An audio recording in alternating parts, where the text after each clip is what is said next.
কলকাতার একাধিক হাসপাতাল ঘুরেও মেলেনি চিকিৎসা।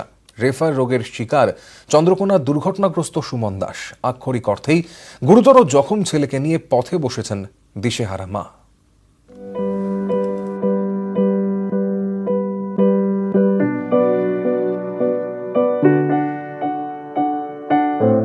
অবস্থা খুব খারাপ, আমার চোখে দেখে সহ্য হচ্ছে নি, দেখে আর কিছু করতেও পারছি না। কে দেবে উত্তর? সরকারি হাসপাতালের রেফার রোগ সারছেই না। শনিবার মাঝরাতে বাইক দুর্ঘটনায় মাথায়, মুখে, হাতে গুরুতর জখম হন পশ্চিম মেদিনীপুরের চন্দ্রকোনার বাসিন্দা সুমন দাস। তার চোয়ালের হাড় ভেঙে যায়। প্রাথমিক চিকিৎসা হয় ঘাটাল মহকুমা হাসপাতালে। রবিবার তাকে রেফার করা হয় এসএসকেএমে। বেড মেলেনি। এসএসকেএম থেকে ন্যাশনাল মেডিকেল, সেখান থেকে এনআরএস। এসএসকেএম হাসপাতালের নামকে ওয়াস্তে চিকিৎসা করে পাঠিয়ে দেওয়া হয় পার্ক সার্কাসের চিত্তরঞ্জন ন্যাশনাল মেডিকেল কলেজ হাসপাতালে।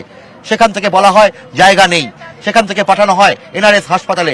এইখান সেখানে করে নামিয়ে উঠে 6 তলা 3 তলা 2 তলা করছি ট্রেন নিয়ে। কত রোগী এসে ভর্তি হয়ে গেল, আমরা কিছু এরকম বলতে পারিনি। গরিব মানুষ, আমরা গরিব মানুষ, আমাদের সেরকম লোক বলো নাই, পয়সা বলো নাই, আর আমাদের কেউ ইয়েই করছে না। রবিবার রাত থেকে এনআরএস এর ঠাঁই মিলেছে, তবে বেডে নয়, এমার্জেন্সির উল্টো দিকে রাস্তায়। সোমবার সকালে সুমনকে মৌলালির ডেন্টাল কলেজে পাঠানো হয়।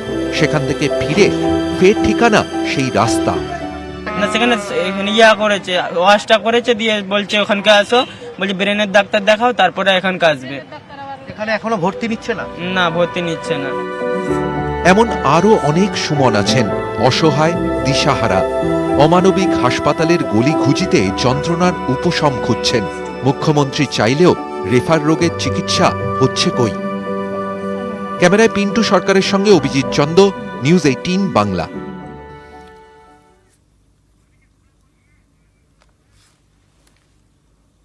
গুরুতর জখম এই যুবক এবং শেষ পর্যন্ত তাকে ভর্তি নেওয়া হলো। তাকে ভর্তি করা হয়েছে হাসপাতালে বলে খবর পাওয়া যাচ্ছে। সোমবার রাতে ভর্তি নেয় এনআরএস। 32 ঘন্টা পর রাস্তা থেকে তুলে তাকে এনআরএস এ ভর্তি করানো হয়। নিউজ 18 বাংলার খবরের জের বলা যেতেই পারে। আমাদের সঙ্গে এই মুহূর্তে রয়েছেন আমাদের প্রতিনিধি অভিজিৎ চন্দ। অভিজিৎ, আমরা দেখাচ্ছিলাম দর্শকদের যে কি অসহায় অবস্থার মধ্যে পড়েছে পুরুলিয়ার এই পরিবার, এবং এই যুবককে শেষ পর্যন্ত ভর্তি নেওয়া হয়েছে। চোয়ালের হাড়ের অবস্থা খারাপ। এখনো পর্যন্ত চিকিৎসকরা কি বলছেন ভর্তি নেওয়ার পর, এবং এতটা দেরি বা কেন হলো সেই বিষয়ে বা তারা কি বলছেন?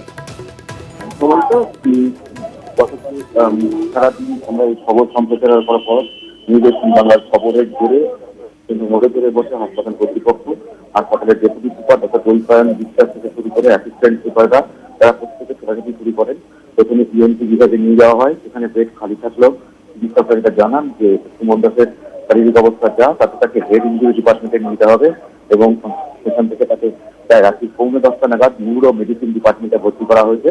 এবং আজকে সকালবেলা চিকিৎসকরা প্রথমে তাকে পরীক্ষা করবেন, এবং পরীক্ষা করে তার ব্রেনে কোনো হ্যামারেজ হয়েছে কিনা তার জন্য সিটি স্ক্যান সহ অন্যান্য প্রয়োজনীয় পরীক্ষা নিরীক্ষাগুলো করবেন, এবং তারপরে তাকে আবার ইএনটি ডিপার্টমেন্টে পাঠানো হবে। এবং সেখান থেকে ম্যাক্সিলোফেসিয়াল কোনো সার্জারির প্রয়োজন আছে কিনা, কারণ যদি চোয়াল ভেঙে গেছে তার জন্য ম্যাক্সিলোফেসিয়াল সার্জারির প্রয়োজন আছে, এবং তার সঙ্গে দাঁতেরও একটি সার্জারির প্রয়োজন আছে। এই কারণে আর আহমেদ ডেন্টাল কলেজ থেকে চিকিৎসকদেরকে ডেকে আনা হবে। তবে সব মিলিয়ে যেটা বলা যেত, যে পরিস্থিতি হয়েছিল তাতে পশ্চিম মেদিনীপুরের চন্দ্রকোনার বাসিন্দা এই সুমন দাসের শারীরিক অবস্থা অত্যন্ত আশঙ্কাজনক হয়ে উঠেছিল। সেই পরিস্থিতি দাঁড়িয়ে গতকাল সারাদিন খবর সম্প্রচার হওয়ার পর যেভাবে হাসপাতাল কর্তৃপক্ষ প্রথমে অমানবিক থাকলেও পরের দিকে তারা উদ্যোগ নেয়, এবং উদ্যোগ নিয়ে অবশেষে 32 ঘন্টা পর তারা তাকে ভর্তি করতে সমর্থ হয়। তাদের বক্তব্য যে প্রশাসনিক দুর্বলতা এবং চিকিৎসক না থাকার কারণে এই সমস্যা হয়েছিল, তবে এখন তার চিকিৎসা হবে সেই বিষয়ে আশ্বাস দিতে এনআরএস হাসপাতাল কর্তৃপক্ষ।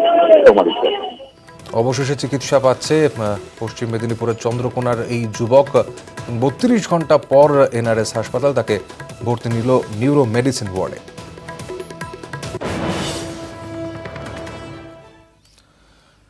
এই ছবির পাশাপাশি আরও একটি ছবিও রয়েছে, সেটিও এনআরএস হাসপাতালের। সেখানকার জেনারেল ওয়ার্ডের বাথরুম যেন নরক। জল থই থই বাথরুমে ভাসছে নোংরা, বাথরুমেই ডাই করা আবর্জনা। বাধ্য হয়ে যেখানে সেখানে মলমূত্র ত্যাগ করছেন রোগীরা, অথচ নির্বিকার হাসপাতাল কর্তৃপক্ষ।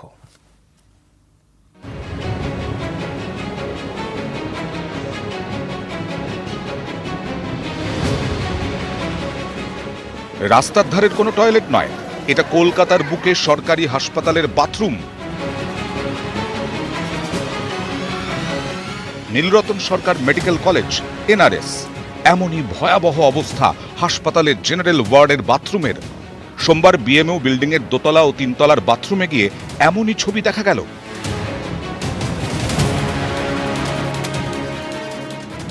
জেনারেল ওয়ার্ডে বাথরুমের মধ্যে ভাসছে নোংরা জল, চিকিৎসার পরিত্যক্ত আবর্জনাও ডাই করা বাথরুমের সামনে। গন্ধে টেকা দায়, বাধ্য হয়ে যেখানে সেখানে মলমূত্র ত্যাগ করছেন রোগীরা। রোগী ও তাদের পরিবারের অভিযোগ, দীর্ঘদিন ধরেই এমন দশা হাসপাতালের বাথরুমগুলির, অথচ হুঁশ নেই এনআরএস কর্তৃপক্ষের। বাথরুমের যে পজিশন যা আছে খুব একটা ভালো না, কে দেখুন ক্যাচরা ভর্তি হয়ে আছে, নোংরা জিনিসপত্র সব পড়ে আছে ওখানে। বাথরুমের অবস্থা একদম খারাপ, বাথরুমে ঢোকাই যাচ্ছে না, এত নোংরা বাথরুম। পেচ্ছাপ বাইরে করা হচ্ছে, মানে সেখানে বাইরে থালা ধোয়ার জায়গা নেই, একটু মুখ ধোয়ার জায়গা নেই, গন্ধ মানে কি। যদিও ওয়ার্ড কর্মীদের সাফাই যথেষ্ট পরিষ্কার করা হয় বাথরুম, কিন্তু এটাই কি যথেষ্ট পরিষ্কারের নমুনা? দেখুন পেশেন্টের তো অবস্থা দেখতে পাচ্ছেন, কি হারে পেশেন্ট আসে, সেই হারে কি পরিষ্কার রাখা যায়? যথেষ্ট পরিষ্কার। কলকাতার সরকারি হাসপাতালে রোগীর চাপ অস্বীকার করার উপায় নেই, কিন্তু সেই অজুহাতে বাথরুমের অবস্থা মেনে নেওয়া কতটা যুক্তিযুক্ত? ক্যামেরায় অর্ঘ্য ভাদুরীর সঙ্গে শঙ্কু সাঁতরা, নিউজ 18 বাংলা। এবার চোখ রাখবো মহারাষ্ট্রের পরিস্থিতির দিকে। দুপক্ষই দাবি করছে সরকার গড়ার জন্য প্রয়োজনীয় সংখ্যা তাদের কাছে আছে, কিন্তু আস্থা ভোট কবে? 30শে নভেম্বরের আগেই নাকি তার আগে? শনিবার সাত সকালে যেভাবে তড়িঘড়ি দেবেন্দ্র ফডনবিসকে মুখ্যমন্ত্রী হিসেবে শপথ বাক্য পাঠ করানো হয় তা কি সাংবিধানিকভাবে বৈধ? আজ রায় দেবে সুপ্রিম কোর্ট। মহারাষ্ট্র নিয়ে শুনানি পর্ব শেষ। 3 বিচারপতির বেঞ্চের অন্যতম বিচারপতি এন.ভি. রমন যুযুধান সব পক্ষকে উদ্দেশ্য করে বলেন, আমরা একদিন সময় নিচ্ছি, আপনারা আরও কিছুটা উৎকণ্ঠায় থাকুন। মঙ্গলবার সকাল 10:30টায় এ বিষয়ে রায় দেবে সুপ্রিম কোর্ট। দেবেন্দ্র ফডনবিসের হয়ে সওয়াল মুকুল রোহতগির, কেন্দ্রের হয়ে বক্তব্য পেশ করেন সলিসিটর জেনারেল তুষার মেহতা। শিবসেনা ও এনসিপির হয়ে সওয়াল অভিষেক মনু সিংভি ও কপিল সিব্বলের। সওয়ালের শুরুতেই 170 জন বিধায়কের সই করা চিঠি আদালতে জমা দেন ফডনবিসের আইনজীবী। দাবি 170 বিধায়কের সমর্থন বিজেপির পক্ষে। 22শে নভেম্বর এই চিঠি দেওয়া হয়। 54 জন এনসিপি বিধায়ক বিজেপিকে সমর্থনের অঙ্গীকার করে চিঠি দেন। এই চিঠির ভিত্তিতেই রাজ্যপাল সরকার গড়ার আমন্ত্রণ জানিয়েছিলেন বলেও সওয়াল করা হয়, যা নিয়ে জোরালো কোনো বক্তব্য পেশ করতে পারেনি বিজেপি বিরোধীরা। সুপ্রিম কোর্টে জোটের যে রিট পিটিশন নিয়ে শুনানি হচ্ছে তা নিয়েই প্রশ্ন তোলেন বিজেপির আইনজীবী মুকুল রোহতগি। তার প্রশ্ন, 30শে নভেম্বর আস্থা ভোটের দিন ধার্য করেছেন রাজ্যপাল, সে নির্দেশ নিয়ে আদালত কেন হস্তক্ষেপ করবে? সেই যুক্তি খণ্ডন করে শিবসেনা ও কংগ্রেস এনসিপি জোটের তরফে আইনজীবী যথাক্রমে কপিল সিব্বল ও অভিষেক মনু সিংভির প্রশ্ন, কোন যুক্তিতে সাত সকালে তড়িঘড়ি সরকার গড়ার আমন্ত্রণ জানালেন রাজ্যপাল? এটা কোন জরুরি অবস্থা? কি এমন তাড়া ছিল? আদালতের নজরদারিতে আস্থা ভোটের প্রস্তাবও দেন সিব্বল ও সিংভি, তবে তা খারিজ করে দেয় আদালত। कोर्ट ने कहा कि केवल इसी मुद्दे पे हम सुनवाई कर रहे हैं कि फ्लोर टेस्ट पहले हो सकता है कि नहीं हो सकता है, और इसी मुद्दे के ऊपर उन्होंने सुनवाई पूरी करी। प्रीपोनमेंट ऑफ फ्लोर टेस्ट होगा कि नहीं होगा, या फिर सेंट्रल गवर्नमेंट को समय दिया जाएगा जवाब दाखिल करने के लिए पिटीशन का, या नहीं। আস্থা ভোট কবে? রাজ্যপালের সিদ্ধান্ত কি বেআইনি? যেভাবে শপথ গ্রহণ করানো হয় তাতে কি সংবিধান অবমাননা হয়েছে? এই সব প্রশ্নের উত্তর মিলবে মঙ্গলবার। নিউজ 18 বাংলা।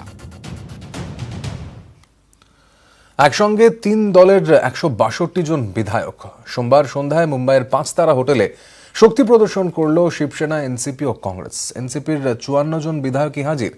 মহারাষ্ট্রে অপেক্ষা এখন আস্থা ভোটেরই।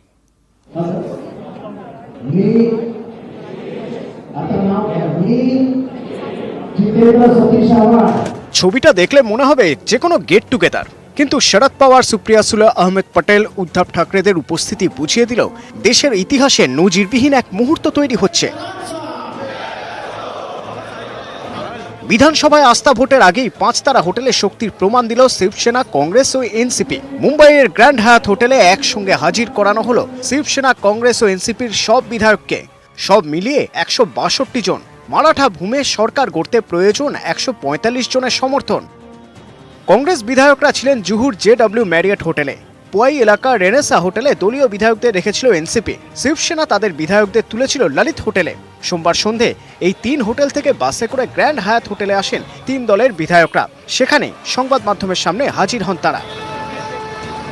বিধায়কদের সামনে বক্তব্য পেশ করেন এনসিপি সুপ্রিমো শরদ পাওয়ার এবং শিবসেনা প্রধান Uddhav Thackeray.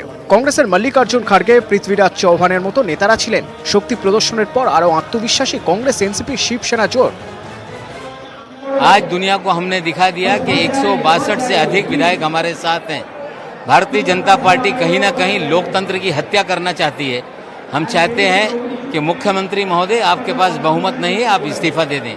You saw the scene. We are all intact. We are all one. We are all united. And Maharashtra wants us united. তাহলে কি দৌড় থেকে পিছিয়েই পড়ছে বিজেপি? ফডনবিসের শেষ রক্ষা কি নিতান্তই অসম্ভব? মহারাষ্ট্র যে নাটক দেখালো, আস্থা ভোট পর্যন্ত অপেক্ষা করাই ভালো মত রাজনৈতিক মহলে। নিউজ 18 বাংলা।